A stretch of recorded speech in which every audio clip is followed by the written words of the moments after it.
Alright guys, welcome back to another episode of the Nat 20 Knowledge, a spooky episode, as we are recording on Halloween, because we're all lame and don't have plans. No, My name is Josh. Yeah, don't speak for us. I went out trick-or-treating. Did they give me candy? No. But you know what? The two-man horse idea with Sam Wood was wonderful. You get to stare at his ass the whole time? Let me finish my introduction. No. My name is Josh. We're taking over. Host, not your DM. With me today I have Mr. Shane Kirkham, my expert NPC expert. Jesus Christ. This is my official title. You can tell we planned. Say what? I saw your girlfriend's post. That was pretty cute, Shane. You and Ollie snuggling up on the couch. No. Oh, yeah.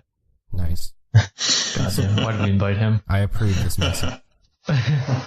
And speaking of weird and spooky, we have Justin Ness.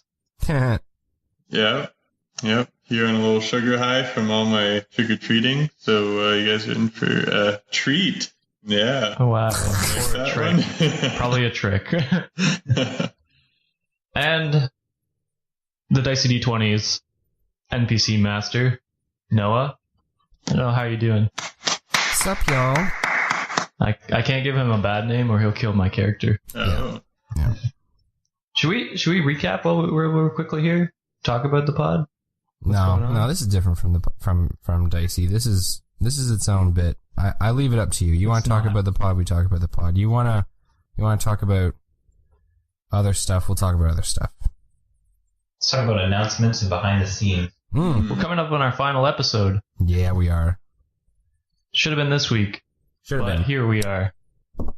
You know what? The day before this drops. I'm sorry. You know what, fans? You want to know who to blame? You gotta blame two people. All right, you gotta blame Dabbledob it because he's a bitch, and you gotta blame Rogar for having a serious case of FOMO and for wanting to take advantage of slutty drunk girls on Halloween. Okay, that's what you gotta blame. Oh my god, we're getting Harvey Weinstein by Sab. Yeah, right. He's getting Harvey Weinstein out there. Have you seen him? More likely. Have you seen him? He's 90 pounds slim. Jesus. Yeah, you just wink at him and his clothes are off. Dude, So. I felt a slight wind blow in his direction. He was gone like a kite. All right. So this is the filler episode for this week, and next week hopefully we will have the not Nat 20 knowledge. This is the Nat 20 knowledge. If we have another Nat 20 knowledge next week, you know there's a problem. But Things are devolving quickly. things are devolving. All right. So this week we are going to discuss NPCs, creating and acting them out. I guess we didn't really plan for this, so let's wing it. Are we winging this? Yeah. I got a question here from Alexei Stakova. Stakova. Oh. Yeah, which It's is a hot last name. Yeah. on Is that Russian? Twitter. On Twitter, it's Akoru. So he or she asks, when creating an NPC on the fly or in prep, what are the best ways to capture that information, format and/or necessary traits? What are the best So- ways to capture that information? Yeah, so I guess like after you say like just on the fly, you're like, hey, this is what he is. This is what their like their hair color is, their abilities, and then like just on the fly, you're coming up with this stuff. How do you? This is like mid-session. Mid-session, you're just coming up with a character that your team just randomly come upon. Do you guys have like do you do that, or do you always have like a couple NPCs in the pocket? This is a good question. Hot Russian last name, boy or girl. Yeah, look, here's the deal. I'm a planner, but I also like to improv. But the thing is, like, I find NPCs can sometimes get like white bread if you improv them too much. So I find like actually sitting down and writing out is dope. And if you do need to come up with something random, like here's a super cool trick that I learned in my second year of DMing. when my players used to run off and do crazy side adventures was like have a list of 10 random NPCs with random traits and like you know, a little tiny backstory for each one that you have no intention of using, but then like you can just pull out of a hat behind your little DM screen, right? So it's like, oh yeah, here's Jessica Rabbit, the 45-year-old MILF with huge tits who you want to get down and dirty with. Wow. She has one eye that kind of droops down really low, but doesn't take away from her overall aesthetic. And then for the rest of the session, your character will call her Droopy Eye. Yeah, something like that. Yeah, but I mean, I like having a list of like 5 or 10 that I keep in my back pocket. So you cheat. Well, maybe that's not answering hot Russian last name's question. I don't know. I mean, I guess it's easy for you on the podcast when you just say a thing. You can just listen back to it and be like, okay, this is his traits. Yeah, well, I don't know. I think the important thing to remember is like if you are going to totally ad-lib it and you're just going to make it up off the fly, like be fun with it, you know? Okay. Like don't take yourself too seriously. Make a funny name. I like making outlandish backstories for them sometimes, and make it some kind of unique voice for sure. You know, just roll with it.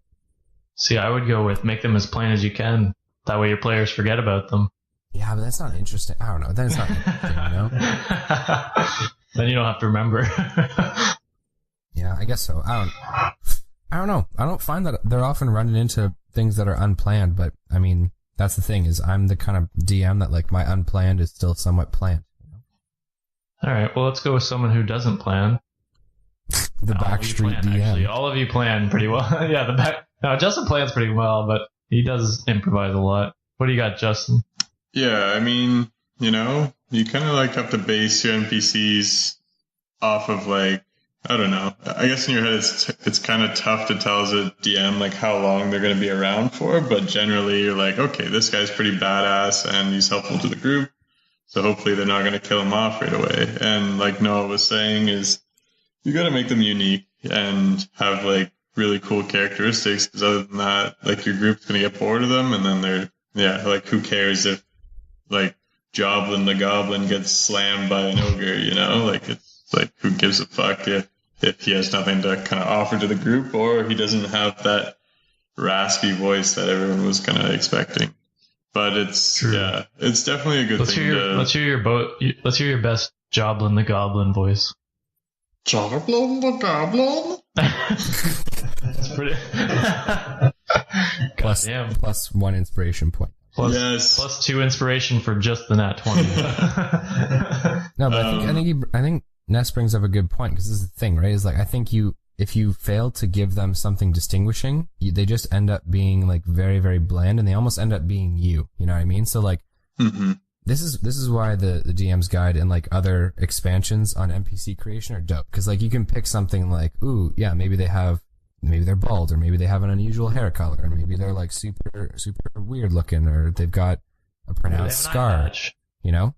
Maybe they're rude, maybe they're arrogant. Like, it's so much easier to play like one archetype than it is to just kind of make someone, like, don't make it complex, you know what I mean? Maybe this person's just like super friendly.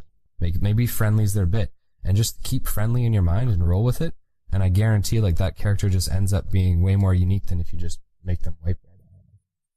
I don't know what it's like to be friendly. Shane, you got any tips that they haven't pumped out there yet? No, yeah. Even making up the NPCs kind of on the spot, you should try to prepare for this somehow. With, like Noah said, it's just a list of NPCs in your bank. Sometimes I'll spend a little while writing out a ton of quirks, and then, you know, mid-session I might just take a look at a bunch of random quirks, give some NPC that quirk, toss it in, try to play that up quite a bit. Sometimes it's, you know, funny for the players, and they might enjoy it, and something different usually for each. Does that make it fun for you to kind of improv, I guess? Because it's a certain type of improv, right? Because you're randomly throwing it on a character. Yeah, it's still pretty fun. That's smart. So, yeah, give them like a bit, like give them and play it out as you're at the table with your players. You know what I mean? Like maybe this character just like taps his fingers really slowly, like starts at the thumb, goes all the way to the pinky, and continues to like tap them or wrap them on the table, right? And then if you role play that while you're talking, I find that super helpful, at least. It's like actually acting it out and not just speaking it out. You know what I mean? So maybe this guy's like speaking in a whispered tone, and if you start to speak in a whispered tone, your players will all like quiet down and listen the fuck up on what you're doing, because they're like, holy shit. Ideally. But if you just speak it out in this dull voice, I mean, it's acting. Acting. I'm an actor. All right, so my answer, which is the correct one as always, Wow. is what you do when you're randomly making up a character. You look directly across from you at the player that's across from you, and you choose their characteristics, and you make that. That way you don't have to remember it later. You just look at the person and be like, Yeah, I don't know if I agree with that, but I mean... No, don't listen to me. I think part of the question was, well, how do you remember it or keep track of it? Yeah. I always have just my notepad for the session. Yeah. I have just basically a timeline, I just keep going through where they've at, what they've done there, who they met. And so if they pick up some item or want to do something for, some random NPC, just jot down, his name. Preach it, baby. Preach it. Give him, just write down that quirk that you're down to, so you don't forget about that. Yeah, Jesus, you can't have the memory of an elephant here, like write it down, type it out, make a note. Did you call me? I said you're the elephant in the room. Okay. I mean, you gotta write it out. Like you gotta and take the time to do it. Like if it takes you an extra 5 seconds to write it out, and there's a little bit of a pause, your players are gonna understand that, because I mean, you're gonna want to have this information moving on. If you speak in a Scottish accent, role playing your barkeep, and then next time you role play him, he's Australian, they're gonna be like, the fuck is going on here?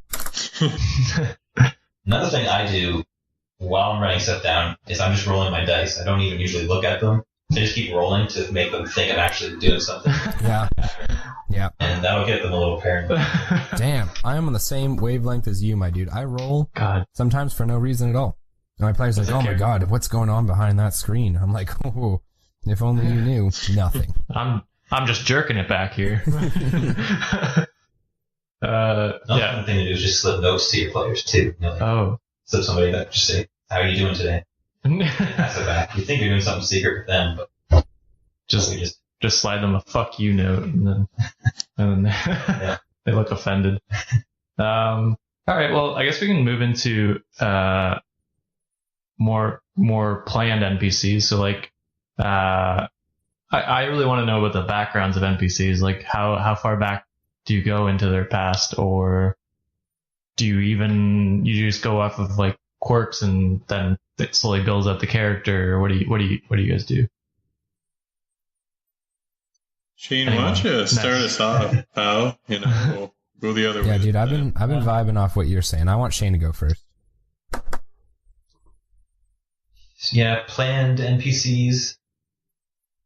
I don't know. I give them a bit of a backstory. Usually just kind of enough to get them to where the characters will meet them, kind of determining why they're there, what their goals are to be there, why they might want to interact with the player characters. Okay. I had this one NPC that my players ran into and really ended up liking.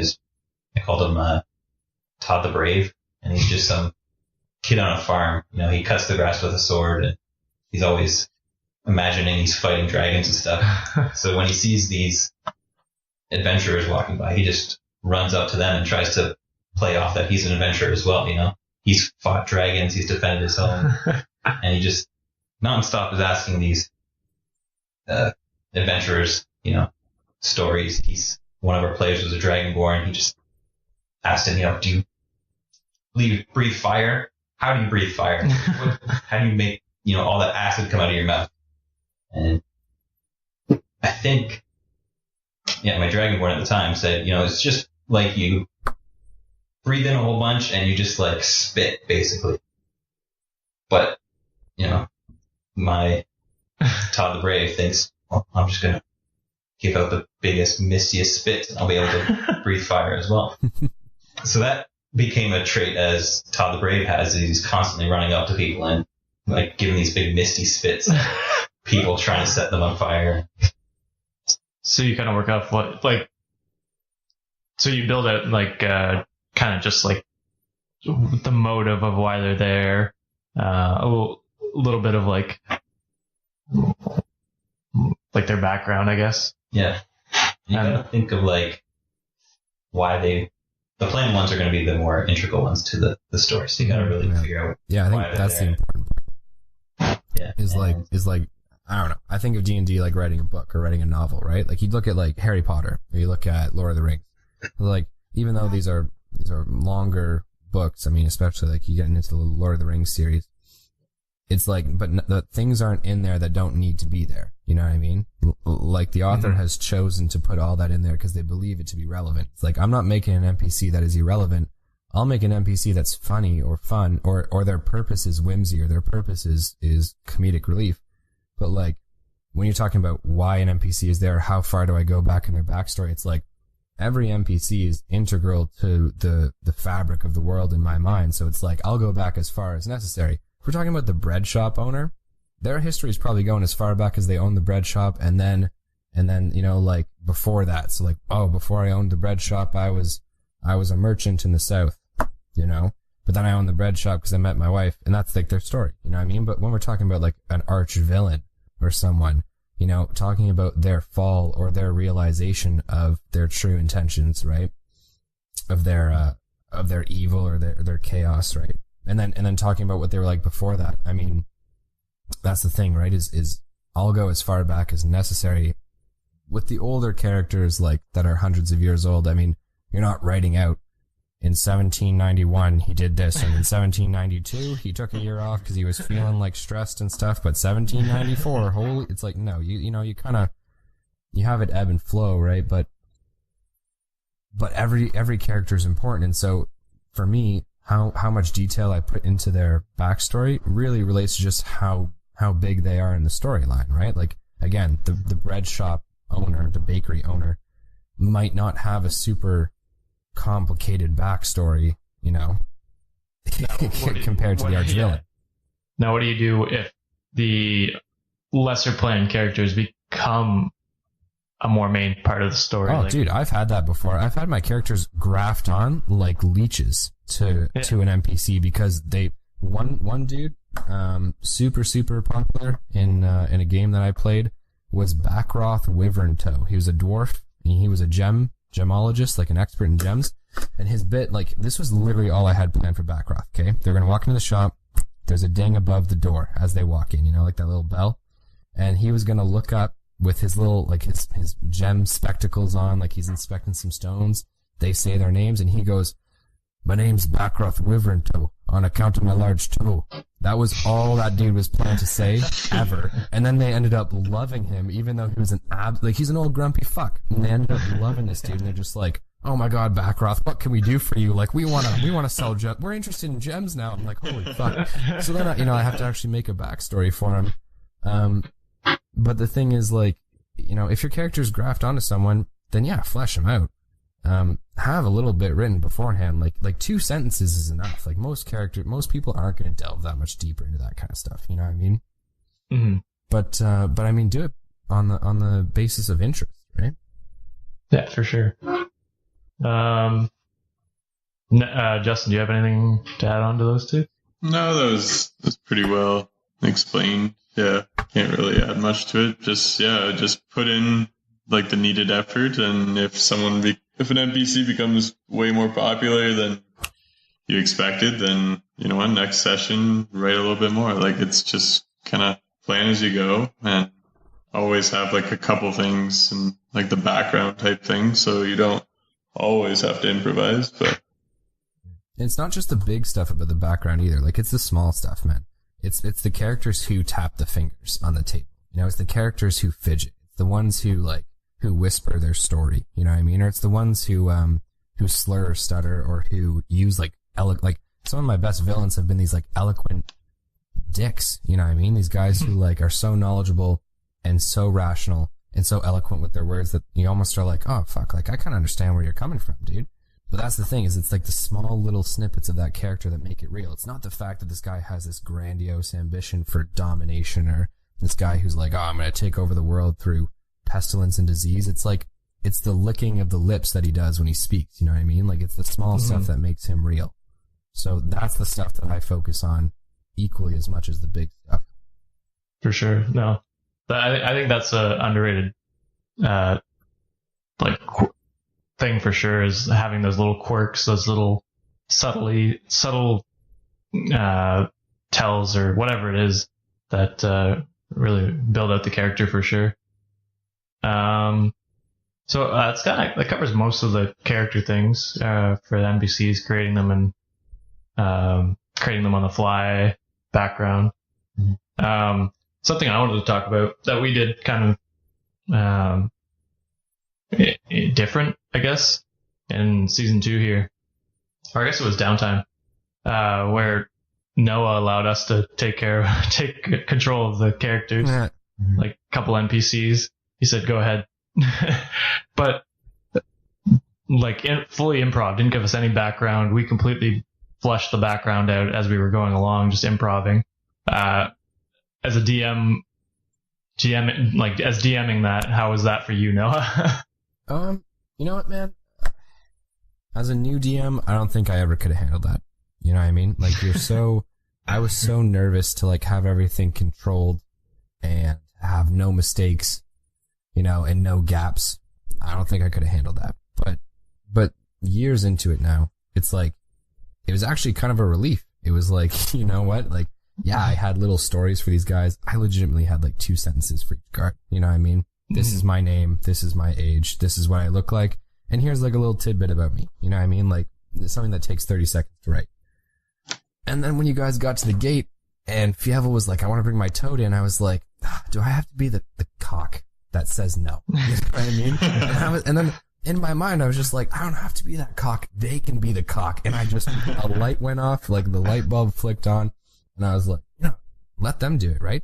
And that was, honestly, if you're feeling comfortable as a DM, like, you know your players, you've been playing with them for time, I suggest doing it. It's a super interesting experience because it not only alleviates a little bit of the responsibility from you, but it also, like, it cements, it solidifies the realism of the game. You know what I mean? So, like, would I have said no to Fievel bringing his giant toad, 2-headed energy blast and toad into the town? Absolutely.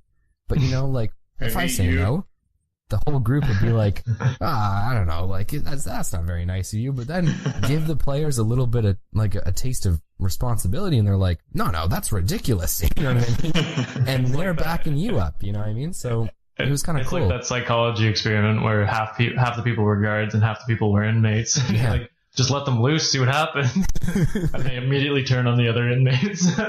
Yeah, it's true. It's like, and that's the thing, right? Is like, Tyson's a pretty chaotic dude. You know what I mean? But, you know, you give Josh Schell the fucking reins on a guard who's supposed to, you know, like, keep the city safe and do, like, the good guy thing.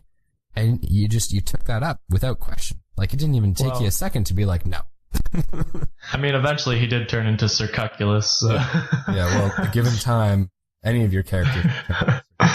I think that's it adds that extra layer as well. Like, those are memorable characters now, right? They're memorable NPCs, like Grobin and Sir Cuculus. Like, they have that added, like, just added personality about them when it's not just you playing it. I think not that you don't give every NPC personality, but just allowing someone else to play it out. I don't know. It's an interesting trust experience for sure. Yeah, it's something I do in my campaigns as well. Usually to those smaller, you know, guard roles or, you know, hobos maybe.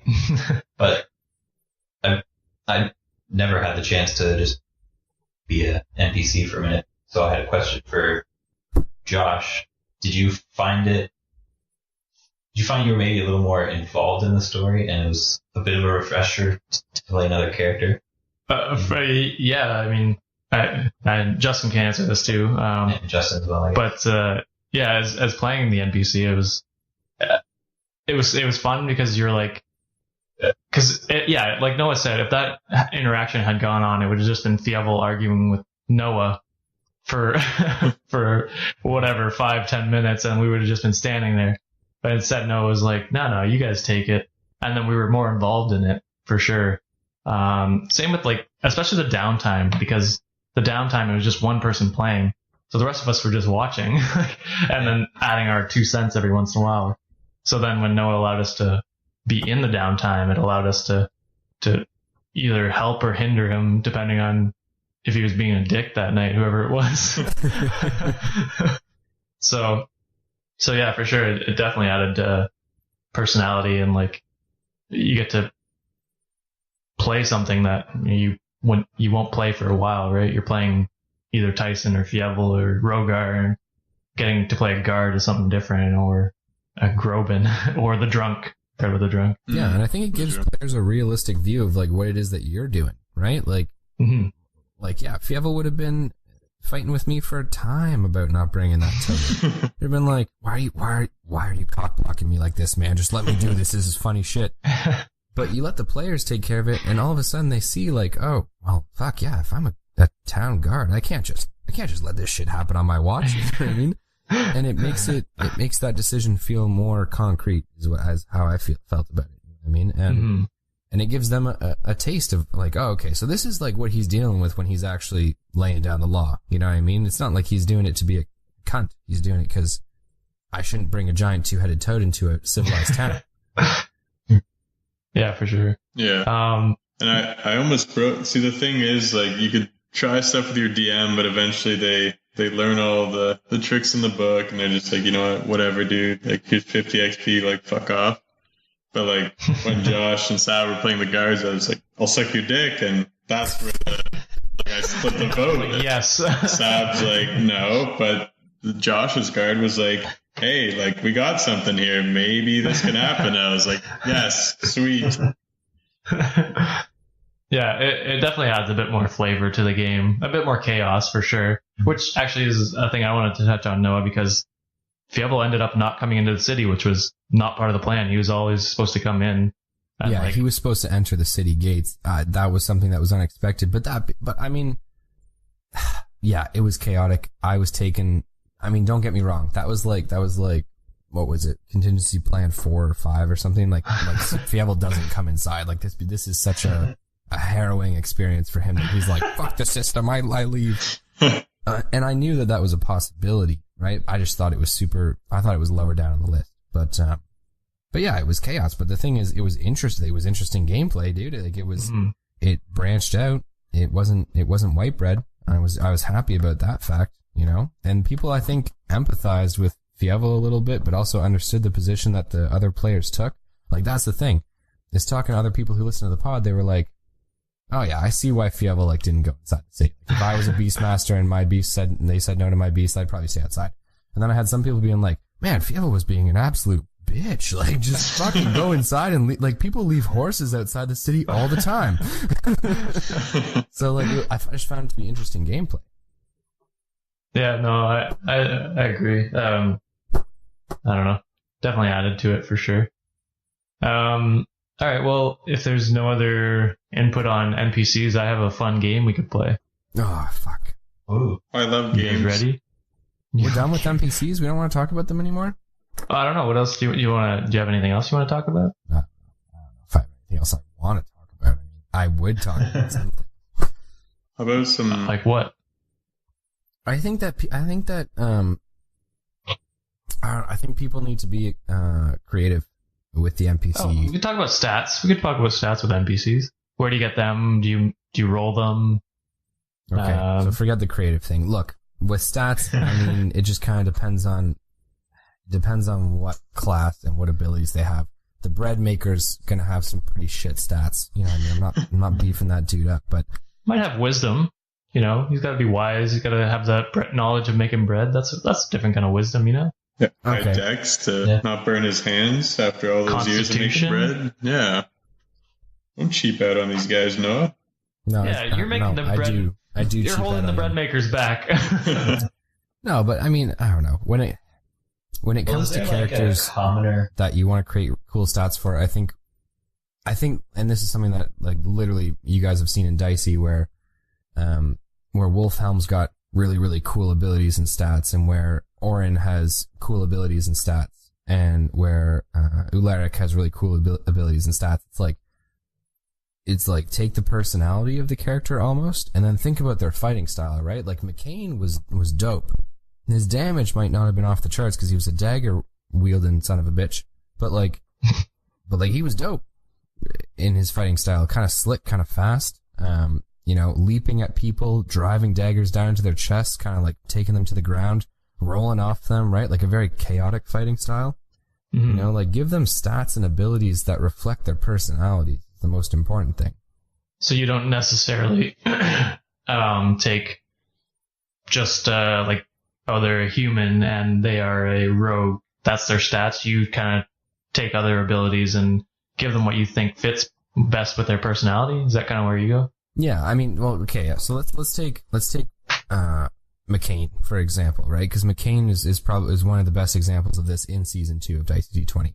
McCain's this shifty, cunning, quick, but loyal to his clan, right? Loyal to Lyric for sure.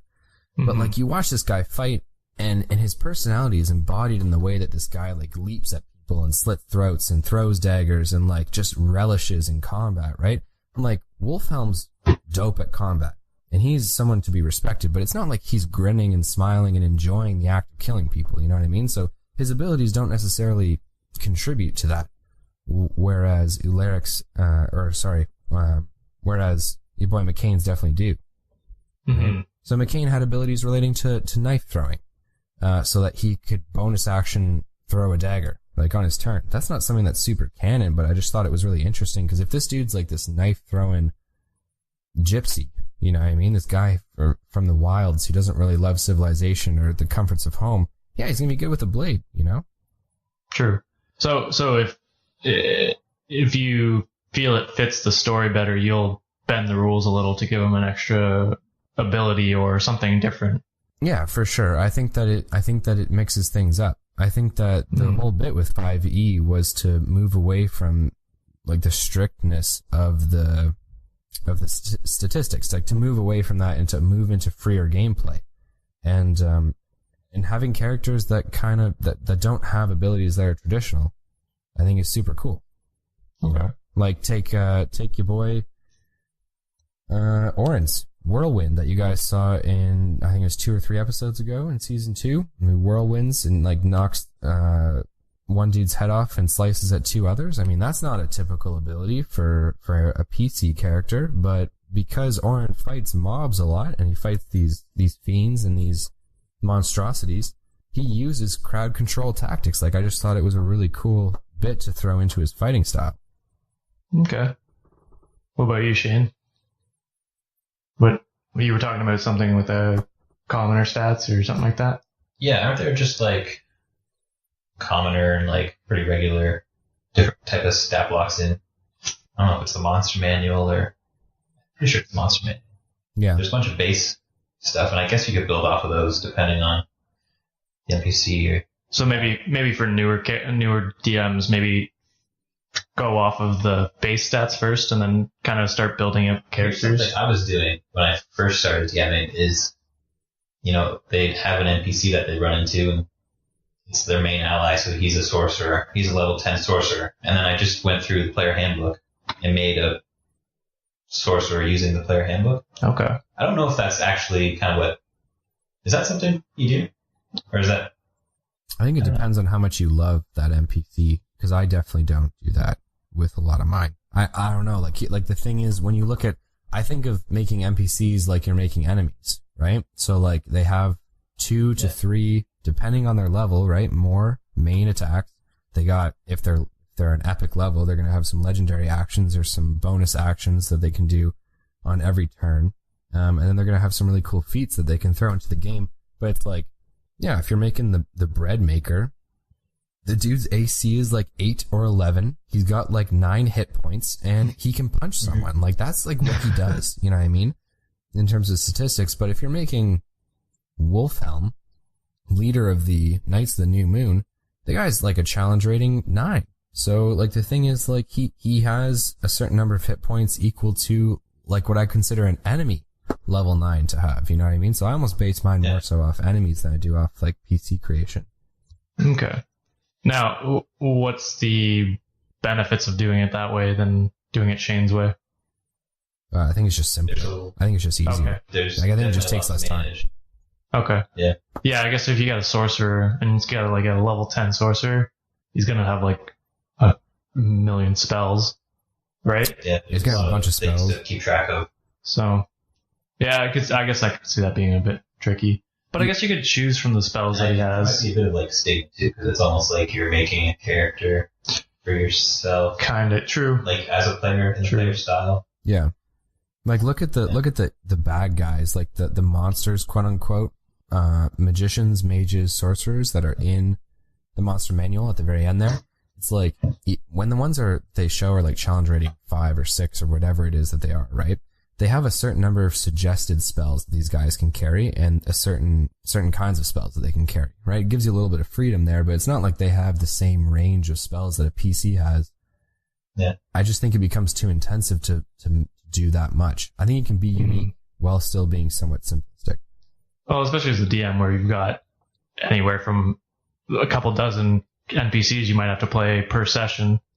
Like, that's a lot to memorize if you got a dozen spells for each of them or a dozen moves for each of them. That does make sense. Yeah, dude, I got 4 pages on the weather. I can't have 6 on a character. Jesus. God damn it, we're back to the word. I had to throw it in there. What about you, Justin? Any tips or tricks that you use to build stats? I feel like, I don't know.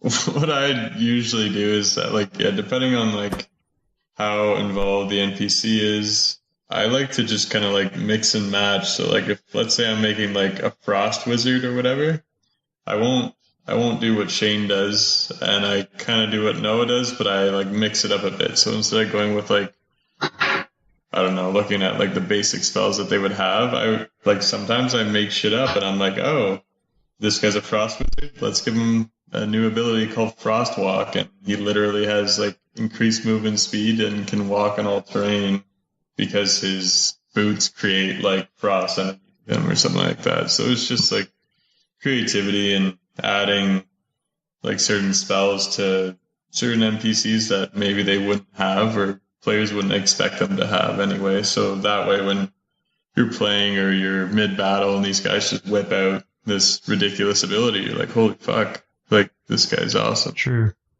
Yeah. Stuff like that. But you can't, there's like a limit. Like you can't go and make a NPC that just has like all these level 8 spells and all that stuff, but it doesn't really match his character. Like it's not a chaos warlock or anything like that, right? True. Yeah, that's true. I agree with Ness in the fact that like be creative. I think for newer DMs, stick to the scripted stuff, stick to what's already made for you. Like don't like spend more time on storyline than creating like a. But I mean, when you get really proficient with the other stuff, you can spend the time making something that's super unique and cool, and then you can be pretty liberal with it. Also, super important point. Like this is just from talking to DMs and other players. Be liberal with magical items.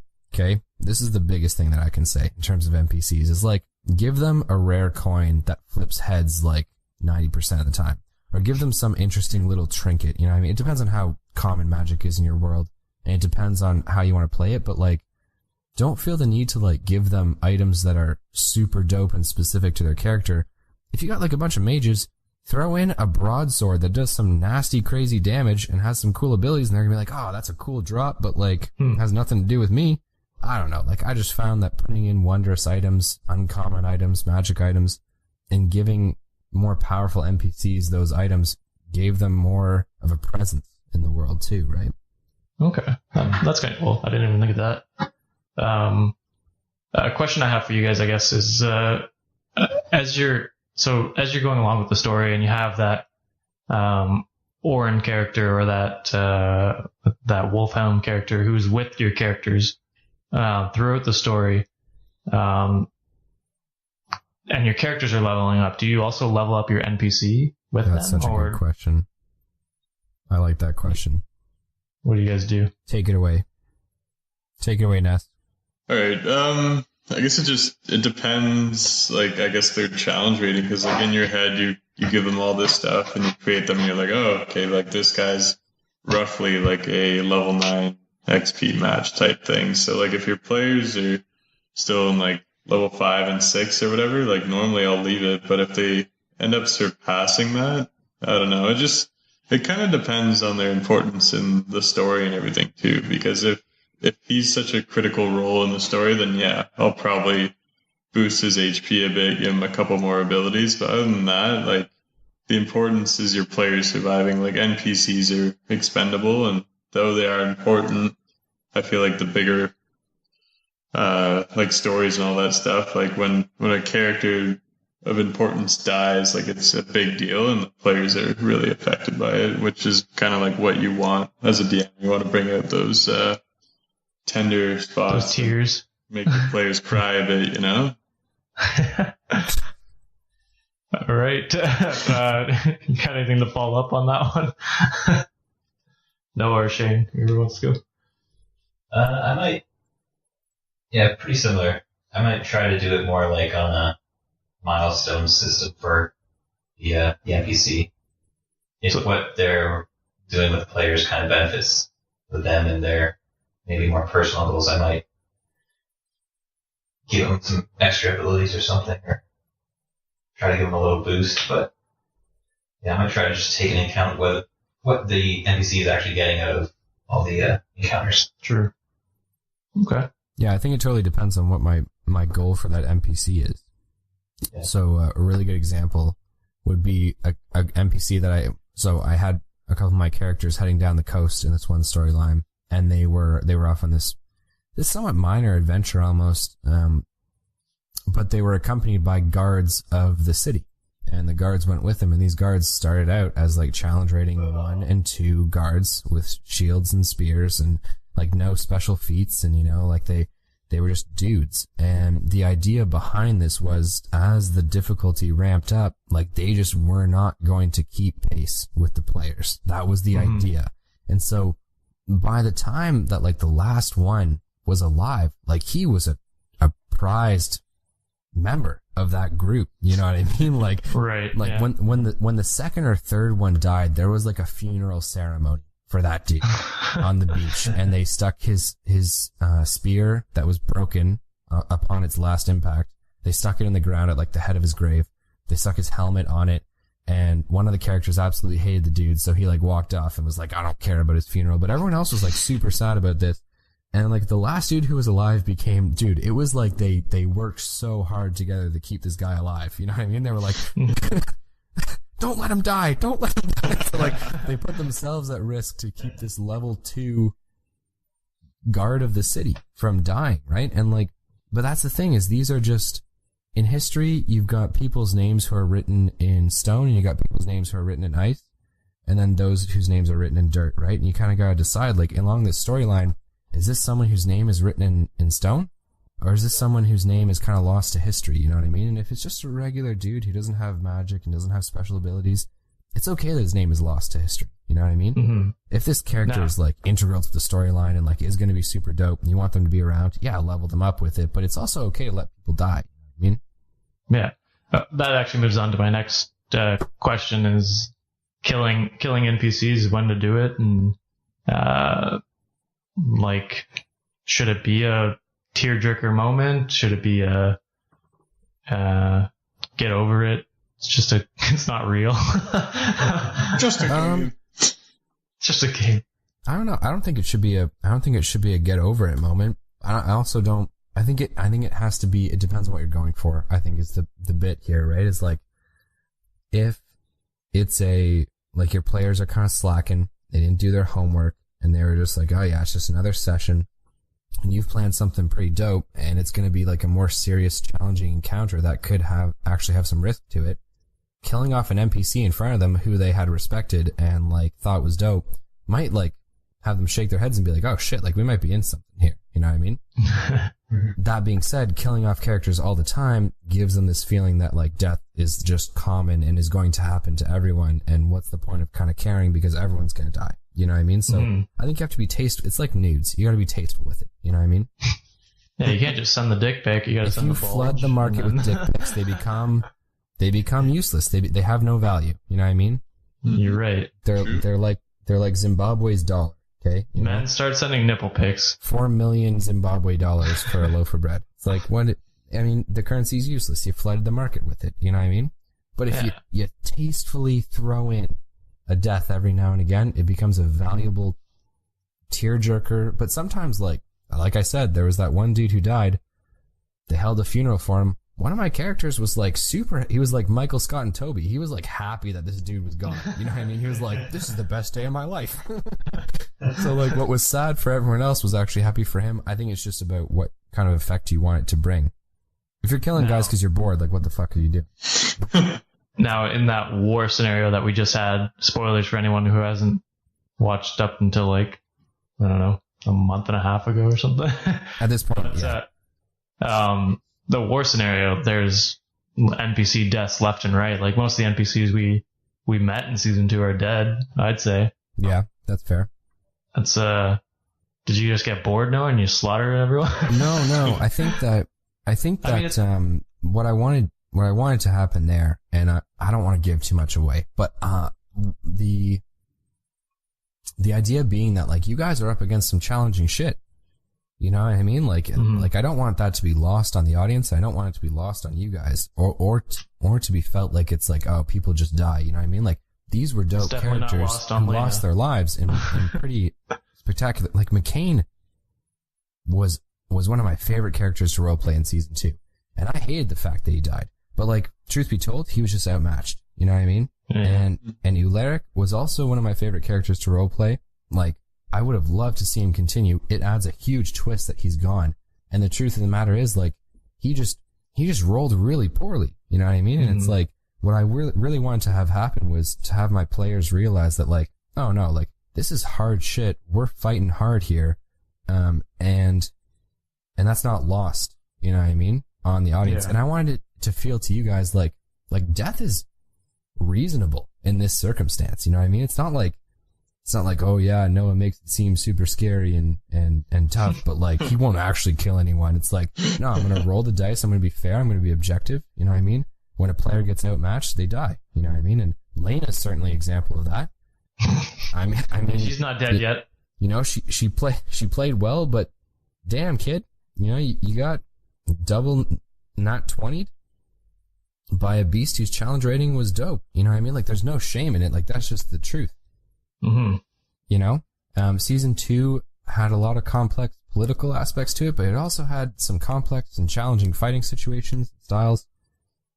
I don't think I got bored with it. I think I just realized that like not having NPCs or even PCs die would not be a testament to actually how challenging and kind of scary this situation actually is. You know what I mean? No, I think your notebook was just getting too full and you had to make some room. I just started tearing out pages. McCain, gone. Ularic, gone. Oh, God. Lena? Devil? Undecided. Undecided, yeah. Yeah, no, I think it was a testament to it. Well, we'll come back to, we'll do a little bit of a talk about what's coming up and after we play this quick game. So I'm going to give you guys a minute, each of you. Okay. And I want you to come up with an NPC. I want you to create it just quickly. Just give them a quick backstory, give them a voice or her. And I want you guys to just do a quick role play, quick discussion. I want you guys, I want it to be, I'll set the scene. I'll DM. I'll DM, as they say. I'll give you guys a quick minute here. Just so do we want to make like, okay, I need a paper or something. Okay. You came unprepared, you're fucked. Do we want to make our NPCs and then all of our NPCs are interacting with each other? Well, hang on, Shane. Don't spoil the game. You're around the back of Sab stuff. Yeah. I'll set the scene. Okay. You guys got a minute starting now. Okay. And time. I mean, you can keep writing. I gotta set the stage anyway. Let's go. We're back. That was a minute and a half, whatever. Enjoy that Jeopardy sound. Yeah, I'm gonna just play Jeopardy in the background so we get copyright strikes. All right, so let me DM for you guys. Let's do it. All right. So you guys are awake with your new NPCs, recently created, quickly created. You guys are in a tavern, all around a small wooden table. There's music playing in the background. We're sitting with each other. You're sitting with each other. There is empty bottles all around you guys, just surrounding the table. you guys look like you just passed out and it is morning time. You hear the birds chirping outside, little tweets around, Mm-hmm. the sun shining through the windows, and you guys wake up staring at each other. What do your characters do, and how do they react? Oh my god, what is going on? I cannot believe I slept in the bar last night. I have a surgery to perform today. Well, you actually look outside, and you can see in the window a raven person out there chirping away, along with the persona outside. Wait, you're the raven person? That's what, yeah. It's a raven person. Oh god, a raven. Holy jeez. That is one big bird. Not in all my time at medical school did I see someone like that. I bust open the window and I come walking in with a hunch and a cane. So I'm stepping. Oh, dear me, sir, that looked like scoliosis of the back. Oh, come down to my practice later today. I swear I straighten your back right out. I've been having this limp for days now. I've been good for all figure weight. It's had the limp for days. All right, Justin, how does your character react to this? I see you, raven person. Get over here so I can straighten out that back. Oh, hold on now, sir. I am the doctor here. I am learned. I have gone to medical school. It took me 14 years. I will not have you, barbarian, just deal with my patients this way. Office you. My name is Crimey River. Please, my father. Don't think the size is anything. My father fucked my mother a bit too hard while I was in the womb, and Jesus for that Christ. reason, I've only grown to be 3 feet tall. Goes But so far back. I don't care the circumstances of your birth. I care that you don't have a medical degree. Ruffian. can I at least help? No. I have my own assistant. She is quite beautiful. She has long legs and hair, like women do. And, no, I do not want your help. I'll wear a wig. In addition, you cannot play the violin. I always do my surgeries to the music of the violin. I go and cry behind the raven guy. Classic. That was pretty good. I like that. I don't know if you guys wanted to continue, but that was fun. Yeah. So to give you guys a little bit of a hint there, I was a German doctor, though my German kind of changed throughout there. So I think I flowed with what I felt comfortable with. I'm learned, but also irritable. I enjoy the sound of the violin, though I can't play it. And I know for a fact that germs don't exist. I wanted that to come up in there, but it did not. And I'm also afraid of disease. But, scoliosis can't be transmitted. So I felt fine True. treating that. All right, Shane, what was your character? My character, I wrote down Gel Bloom, who was a goat farmer. He was human. So I changed my character completely when we started. Not gonna lie, dude, I thought you were cheating when you didn't start at the table. I was like, fuck this guy, he's thinking outside the box. like a schmuck, I just started at the table. Justin, we heard a little bit of your backstory. Yeah. What was your guy? His name was Crimey River. He was a half berserker. He was an orc that never grew to full size because of a magical curse, or because his dad, Bromy, fucked his mom so hard while he was in the growth state that it fucked up his growing cycle. You used your minute and a half so well. That was, How much of it was spent on that extended backstory about his size? All of one thing I'll give it. about. There's nothing else to him. Oh, he One likes... thing I'll give to Justin, his backstories are fleshed out. Oh, and he used to boomerang for a weapon. That's all I had. All right, well, good job, guys. That was fun. I hope we answered most of your questions about the NPCs. I mean, if you guys have more, you can just feel free to tweet at us or send us a message on Facebook just asking. I'm sure one of us will take the time to answer you. And Yeah. Give you Find the. me on Twitter at Jake Paul. Yeah, we're Jake Paul. No. So I guess just a quick update of what's going on. We're running into the end of season 2. One more episode, my dudes. One more episode. We're just trying to find the time to get everyone together because it's the whole crew. The whole which is band's getting together. Kind of spoilers if you didn't listen to last week's, I guess. But yeah, so we're gonna have a final whatever it is, battle, talk, meetup, whatever it happens to be. And yeah, I know you don't, but that's all good. And we're gonna see what happens in season 3 and who's alive in season 3. Is there going to be an inside check? Yeah, we could probably do an insight check.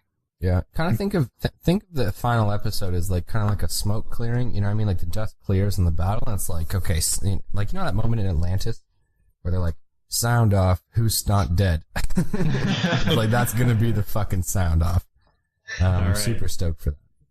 That's cool. Is there any inkling or kind of hint you take? Just give the viewers a little taste of what's to come in season 3. What's to come in season 3? Yeah. I think season 3 is, how do I explain? Lighthearted, fun.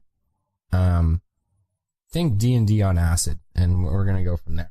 Wow. Because this season's been a bit heavy. The season's been heavy. You know, it's not lost on me that this season got political and tumultuous very quickly.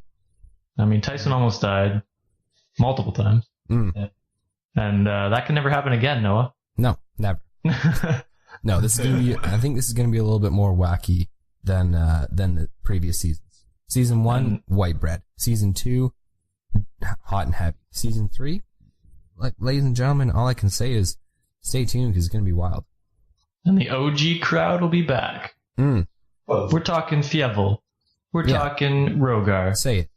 We're talking Tyson McSwagger. You know it. Wow. And then we may be adding people on, depending on who lives, I guess. Yeah, it all depends. Well, to be honest, and that's a big question. The finale of season 2 is primed. It's I don't want to give away too much, but like, do not 8-hour long episode. if you think you're safe, you're not. You know what I mean? Please. If you think you're not safe, you definitely aren't. You know what I mean? What if I run away? Then you're probably safer than if you didn't. Yeah, well, I have a plan. I will hunt you down. Also, some exciting news. We've got a sponsor coming up for season 3. We'll give a little bit of teaser. We'll give you guys a jump start on the code for listening to the Nat 20, you know? So, dieharddice.com. Yeah. Ooh. They were happy to sponsor our podcast, so shout out to them. They make quality dice and quality metal dice, quality plastic dice, excellent dice roller. What are they called? Dice trays. That's what they're called. Yeah. Thank you. Dude, can I spit on Die Hard Dice for a second? Can I talk on this for a sec?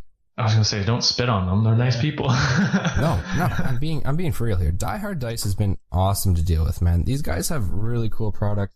They outfitted our whole crew with metal dice, poly dice, and trays, and it's been super cool dealing with Chris, especially from Die Hard Dice. He's been awesome talking to us about D&D. He listened to a couple episodes of Dice D20. He was like, "I love what you guys are doing. Definitely want to be a part of it." And he's gonna be listening to our whole season 1, whole season 2. He's excited to see how season 2 goes. So give a big shout out to them guys. And man, I gotta say, like, I love metal dice. I think dice are one of the coolest parts of D&D, to be honest. It's how people show the most important parts. Their individuality, aside from their characters, you know? Yeah. And the thing is, like these metal dice that I got, so I got amethyst and gold, so I wanted to go with like a royal theme here.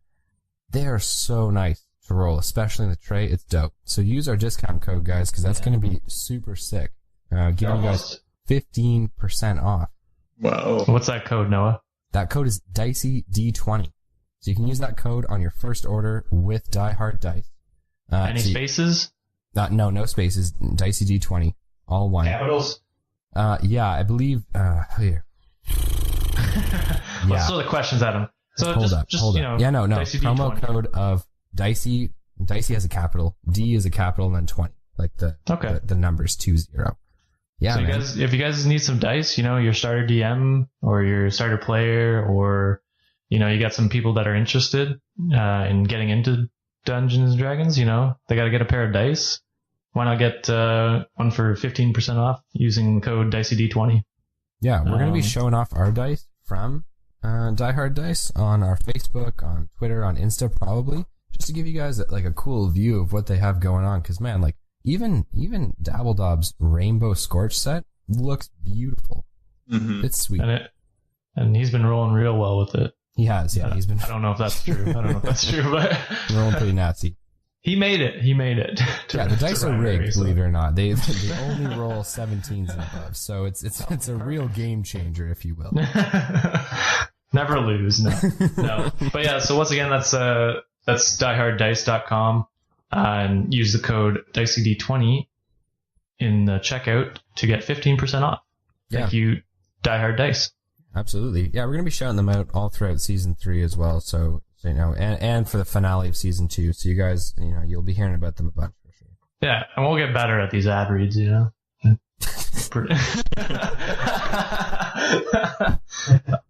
right, well, thank you for listening to the NPC Nat 20 Knowledge. I'd like to thank my DMs here, big and small, and backyardy. Justin. Back alley, not backyardy. Yeah, I was going to say. He's a real backyard again. Justin likes it through the back door. So thank you to Justin, Shane, and Noah for giving us their knowledge and, bestowing me, a humble player, with their skills of ad-libbing a character. Absolutely, man. Our Appreciated pleasure. that. I didn't tell them we were going to do that beforehand, so I was completely improv. We should do more shit like that, dude. I loved it. Yeah, well, I will have to plan a bit more then. Anyway, thank you for listening to thank you for listening to the Nat 20 Knowledge. I'm going to leave that in because I don't give a fuck. Hopefully it doesn't take us another 6 months to do another one of these. I like doing them. And this is Josh, your host, signing out. Yeah, this is DM from DiceyD20. Noah signing out. Fievel out. Just Shane.